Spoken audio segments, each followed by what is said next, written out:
Planning to start your export business? But wait, before you ship your first product, you need to know what all export related documents you need. From FAMA guidelines to the IEC registrations, you need to know all the documents you need. So, in this reel, come with me, I'll break down all the legal compliances you need to make while doing export from India. Number one, and very important, you need to have a business registration, be it HUF, proprietorship, partnership, company, LLPs, whatsoever. Second, you need to have mandatory GST registration, be it exceeding your threshold limit, or even if export is zero rated, you need to have GST registration to get the export benefits. Third, you need to have IEC registration, that is Import Export Code, which you can get it done on DGFT site.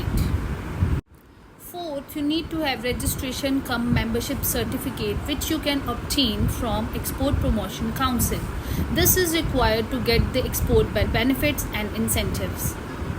Fifth, you need to open a bank account, need to be a current account and also register. Next, apply for authorized dealer code and get yourself registered at the port, custom port where you need to export your product. Next, depending on what you are exporting, you need to get product specific NOCs, license for size. Next, register on IceGate portal for e-filing of shipping bills and clearance bills.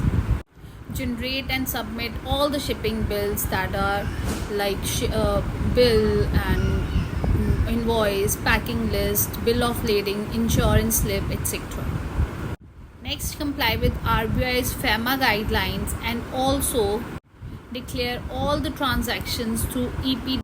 Declare all the export related documents through export data processing and monetary system. So here you are ready to get your products exported.